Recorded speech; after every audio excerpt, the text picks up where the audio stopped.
چار چیزیں ایسی ہیں جس شخص کے اندر پائی جائیں وہ خالص اور پکا منافق ہے۔ اذا تمنا خانہ، جب اس کے پاس امانت رکھی جائے خیانت کرے۔ تو منافق خائن ہوتا ہے، جب بھی امانت رکھی جائے وہ خیانت کرتا ہے۔ اور ہم اس نبی کے ماننے والے ہیں جن کے گھر کے گرد کافروں نے محاصرہ کیا ہے، ننگی تلواریں لیے کھڑے ہیں کہ آج حضور کی زندگی کا چراغ بجھا دیں گے، وہ باہر تلواریں لہرا رہے ہیں اور حضور علی کو وصیت کر رہے ہیں کہ صبح ان کی امانتیں واپس کر کے تم بھی مدینے پلٹ آنا۔ ہم اس نبی کے ماننے والے ہیں، تو کس طرح ہم امانت میں خیانت کر سکتے ہیں؟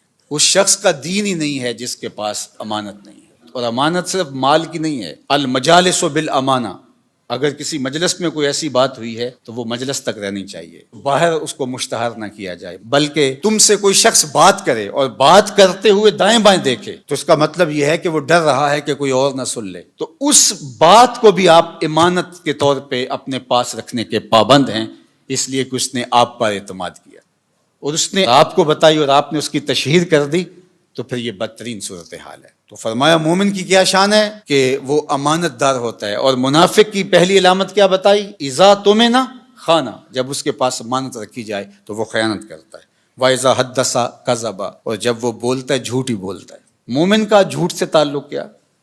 مومن تو سچ کا خوگر ہے، مومن کی زبان سے تو خیر پھوٹے گی، سچائی پھوٹے گی، جھوٹ کیسے پھوٹ سکتا ہے؟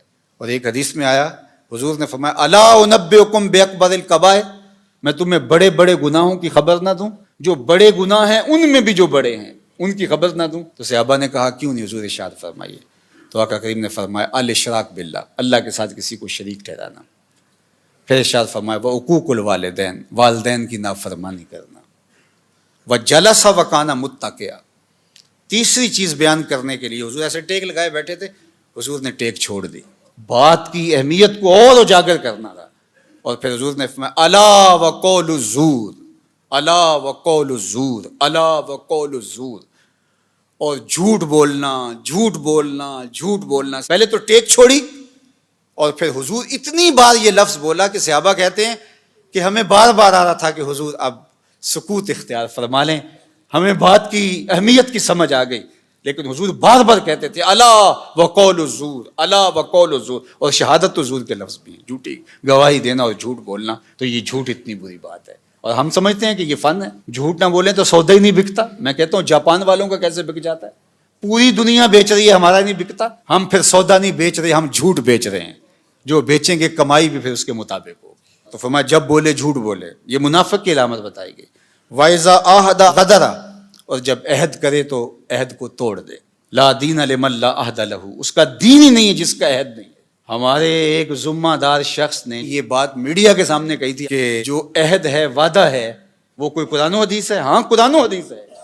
لا دین لمن لا عہد لہ، جس کے پاس عہد کی پاسداری نہیں، اس کے پاس دین ہی نہیں ہے۔ اللہ اکبر، یہ دین ہے ہمارا۔ وَإِذَا خَاصَمَ فَجَرَ، اور فرمایا کہ جب وہ کسی سے لڑتا ہے، جھگڑا ہو جاتا ہے، کسی سے الجھاؤ بن جاتا ہے تو گالیاں بکنا شروع کر دیتا ہے۔